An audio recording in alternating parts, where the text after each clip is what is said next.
we would talk about a few of my mom's remedies. Oh, Grandma, she had some good ones. Oh yeah, she was a character. You'll hear more about her as we progress through as we do podcasts. We'll be mentioning hilarious things that she's done. But anyway, Mom was very into anything natural. If it was natural, she would do it. It was going to work. If it was a pill, an antibiotic or a pill, she's like, no, that medicine, they're going to poison you. They're going to, you don't want to do that. It gives you all kind of side effects. Doesn't she also see the doctor who was a murderer? Yeah, we'll talk about that for another time. That's a whole nother time in itself. But this one particular time, and I don't know how she found this out. This doesn't make sense. My brother had jock itch. Now, the question is, how did my mother find out?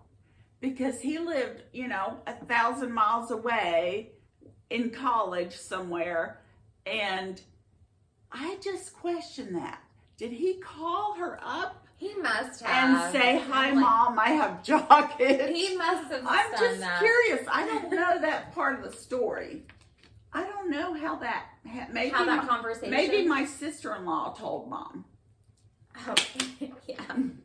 Maybe she did because he wouldn't. That sounds more likely. Yeah. But anyway, they lived in married student housing. And everybody's cramped together there. And they had little balconies. So my mom's remedy for this was to tell my brother to go outside on the balcony, lay out on the balcony, and expose it to the sun. Oh my God. Can you imagine? In the church community. Yes. Can you imagine seeing a guy out on your next door neighbor on his balcony exposing himself to the sun? That is a phone call for indecent exposure. Yes, it is. That is an indecent exposure charge right there. Of course, my brother. What was she thinking? I don't. What has she ever been thinking? It's a very public place. Yes, it is. Did she think no one was just out like that? I don't know what she thought. I guess she just thought it's going to cure it. Let the sun hit it. It'll cure it. Doesn't matter if people see you exposing yourself. Just as long as it cures the jock itch. That's So needless to say, my brother did not do this. That's I think there's a spray. It's much easier to go. There are plenty of things. Yeah, than go buy a spray rather than be arrested, So, he went with that. He could have used, so whenever I was like 8 or 9 or something. Maybe I was like 9 or 10. And, I was starting to get smelly armpits. And Grandma gave me shower to shower. Okay. You remember that powder, shower to shower? Because she didn't think I should use deodorant. Yes, she didn't like deodorant. She smelled okay, though. It's basically a baby powder. You wet your armpit and then you put the shower to shower on. And that's like your way of deodorant, which for a kid, that works. Yeah. But I thought it was great. I thought I was like so grown. You thought you were mature using that powder. And now I'm just like slathering on the deodorant because it's like. Yeah. I know she had some little, and it was actually a deodorant, but they were little pads when I was growing up, and you would wipe them under your arms. And I'm sure it was deodorant. And it did actually work. It was store-bought deodorant, but for some reason she didn't like the antiperspirant. Yeah. Which is not good for you. Right. So. She was against the stick, the little deodorant stick. For some reason, that made her worry. Uncomfortable. Yes, uncomfortable. Yeah. Uncomfortable. Not natural. Not natural. No. So, the next thing I remember about her, how vitamin C. Oh, Grandma loved vitamin C. Yeah. She loved it. It cured everything. Yeah, cures everything. Everything in her mind. So she would take, 1,000 milligrams a day or some weirdly ridiculous huge amount number. Yes.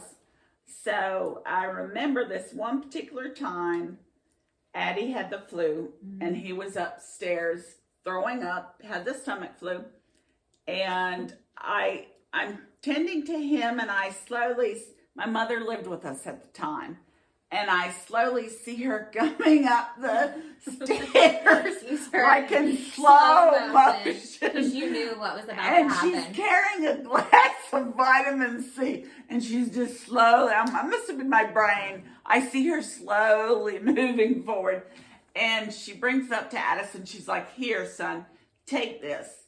And being Addison, my son, he was a little slow himself at times. So he drank it, and I was just thinking, oh, that poor boy. He drank it and then went in the bathroom and threw it up. Yeah, he threw it all up. Wasn't going to stay down. I thought he had thrown it up right there immediately, but I'm glad he made it to the bathroom. He was in front of the bathroom, standing in front of the bathroom. What was that stuff? I remember it was like one of those, you mix the powder in. Yeah, it was water mixed with the vitamin C powder. I remember this because I think she suggested that we all drink it. Yeah, and it tastes nasty. Yeah.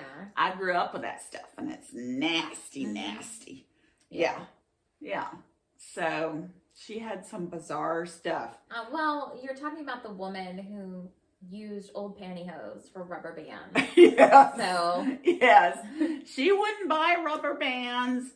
She lived during the Great Depression, and she saved everything. And she used whatever she had handy. So she would cut off the tops of pantyhose and wrap them around whatever she had that she needed to hold together as her rubber band. Like whenever we cleaned out her house when she had those clousets, remember those pencils? She also had like a lot of pencils. Yes. And she hoarded. Yeah, she hoarded. It's hoarded. Yeah, pencils. She hoarded the pencils, and then I remember seeing like bundles of them wrapped with pantyhose. Like, all right, well, here we are. That's about right. Well, the next thing she did when she was living with me, we ended up on our front entryway. We ended up getting some ants coming in because the weather was really dry, and they came right in, right by the door, and so. She sees this. Instead of me just getting a can of spray and spraying this, she's like, "Oh no, I'll get rid of them. You need anti-ant." And so I'm like, "What is that?" She used it when I was a child. It's a thing. It's a poison you put down mixed with honey. Honey trap. Honey trap, and you mix it in. The ants come to eat the honey. Take it back to the nest. Kill everybody. There's no ants in the community. So evil. No, She's no just ants. Like, yes, take this back to Not the nest. only the ones in your house, right, but the ones just sitting nonchalant, just minding their own out business. of the yard, minding their own business. That didn't come into the house. Right. So anyway, this is right in my entryway. She mixes honey with the anti-ant and puts a puddle of it down in the entryway. So in order to get in the front door, you have to step over the plates. It was plates of honey, wasn't it? No, it was on the floor, on the tile floor. Mom, you let her put that on your floor. What was I going to do? I don't know. Not let her put honey on your floor. I couldn't say, "Stop, Mother. You cannot put this down." I tried to talk to her. Anyway, she's got this thing right in front of the door that everybody's stepping over when they come in. It was there for like days. The ants were just eating it like they were happy. No one was dying. Yes. The ones that ate it, took it back, killed the nest, but the other ones kept coming. All the ants kept coming to eat. I don't think they knew. Yeah. I don't think they knew I'm going to die if I eat this. So we're all stepping over it. There's just more ants in your house at this point. It gets even more embarrassing because my neighbor knocks on the door. She comes over. And I'm like, "Oh, when you walk in." Let me just warn you, these aren't our pet ants. I know. We know there's ants here. I know. I'm like, "Step over the puddle of honey. Just don't mind We've got ants." She's like, "Well, are you feeding them? Well, you know what? What are you doing?" She's confused. She's confused as to why Gave you me a just look like, ant spray. Okay. Yeah. So it was very awkward. It was an awkward moment, like we talked about last time. And when my mom, she was getting ready to go to Idaho to visit my brother, and the minute she left, wiped the honey, got the spray, it was done. I'm telling you taken what, care of. If you ever try to do something like that, which I know you won't, but if there is ever some kind of home remedy you try, you're gonna put me in a home. I'm going to put you in a home. We're not doing that. Okay, I will not be doing that. Yeah. Yeah. So, I grew up with her doing things like this. Mm-hmm. If in our house we had roaches, not all the time, America, just occasionally they would come to visit. And so she'd feed them.